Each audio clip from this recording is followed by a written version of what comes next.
एक अत्यंत निर्धन ब्राह्मण रहता था। वह ब्राह्मण भूख और प्यास से बेजान होकर नित्य पृथ्वी पर घूमता था। ब्राह्मणों से प्रेम करने वाले श्री विष्णु भगवान ने ब्राह्मण को दुखी होकर एक दिन बूढ़े ब्राह्मण का रूप धारण कर निर्धन ब्राह्मण के पास जाकर आदर के साथ पूछा, हे विप्र, तुम नित्य ही दुखी होकर पृथ्वी पर क्यों घूमते हो? हे श्रेष्ठ ब्राह्मण, यह सब मुझसे कहो, मैं सुनना चाहता हूँ। दरिद्र ब्राह्मण ने कहा, मैं निर्धन ब्राह्मण हूँ, भिक्षा के लिए पृथ्वी पर फिरता हूँ। हे भगवान, यदि आप इससे छुटकारा पाने का कोई उपाय जानते हो तो कृपया मुझे बताएं, मैं आपकी शरण में हूँ।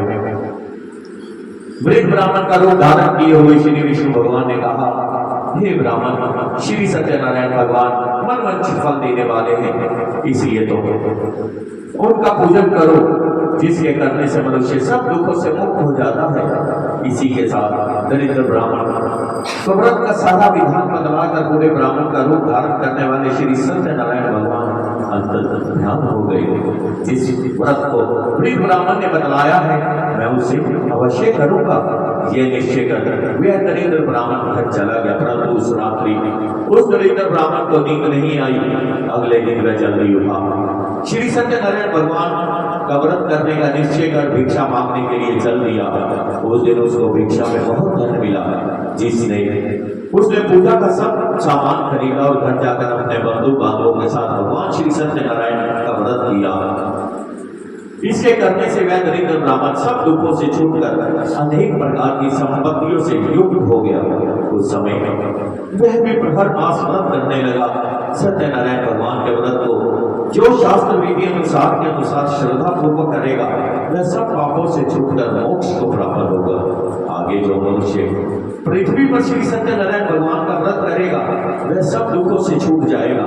इस तरह नारद जी से सत्यनारायण भगवान का कहा हुआ यह व्रत मैंने तुमसे कहा। हे विप्रो, अब आप और क्या सुनना चाहते हैं, मुझे बताएं। ऋषियों ने कहा, हे मुनीश्वर, संसार में इस विप्र से सुनकर किसने इस व्रत को किया है, हम सब सुनना चाहते हैं, इसलिए हमारे मन में श्रद्धा है। श्री सूत जी ने कहा, हे मुनियों, जिस प्राणी ने इस व्रत को किया है, उन सब की कथा सुनो। एक समय वह ब्राह्मण घर और ऐश्वर्या के अनुसार बंधु बांधवों के साथ अपने घर पर व्रत कर रहा था। उसी समय एक लकड़ी बेचने वाला बूढ़ा व्यक्ति वहां आया। उसने सिर पर रखा लकड़ियों का गट्ठा बाहर रख दिया और विप्र के मकान में चला गया। प्यास से दुखी लकड़हारे ने विप्र को व्रत करते हुए देखा। वह प्यास को भूल गया। उसने विप्र को नमस्कार किया और पूछा, हे विप्र, आप यह किसका पूजन कर रहे हैं? इस व्रत को करने से क्या फल मिलता है, कृपया करके मुझे बताएं। ब्राह्मण ने कहा, सब मनोकामनाओं को पूर्ण करने वाला यह श्री सत्यनारायण भगवान का व्रत है। इसकी ही कृपा से मेरे यहाँ धन धान्य आदि की वृद्धि हुई है। विप्र से इस व्रत के बारे में जानकर वह लकड़हारा बहुत प्रसन्न हुआ।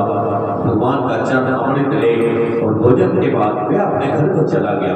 अगले दिन लकड़हारे ने अपने मन में संकल्प किया कि आज गांव में लकड़ी बेचने से जो धन मिलेगा, उसी से भगवान सत्यनारायण का उत्तम व्रत करूंगा। यह मन में विचार कर वह लकड़हारा लकड़ियों का गट्ठर अपने सिर पर रखकर जिस नगर में धनवान लोग रहते थे, ऐसे सुंदर नगर में गया। उस दिन उसे लकड़ियों का दाम पहले दिनों से 4 गुना मिला। तब वह बूढ़ा लकड़हारा अति प्रसन्न होकर पके केले, शक्कर, शहद, घी, दूध, दही और गेहूं का चूर्ण इत्यादि श्री सत्यनारायण भगवान के व्रत की सभी सामग्री लेकर अपने घर आ गया। फिर उसने अपने बंधु बांधवों को बुलाकर विधि विधान के साथ भगवान का पूजन और व्रत किया। उस व्रत के प्रभाव से वह बूढ़ा लकड़हारा धन पुत्र आदि से युक्त हुआ और संसार के समस्त सुख होकर वैकुंठ को चला गया। श्री सत्यनारायण भगवान की जय।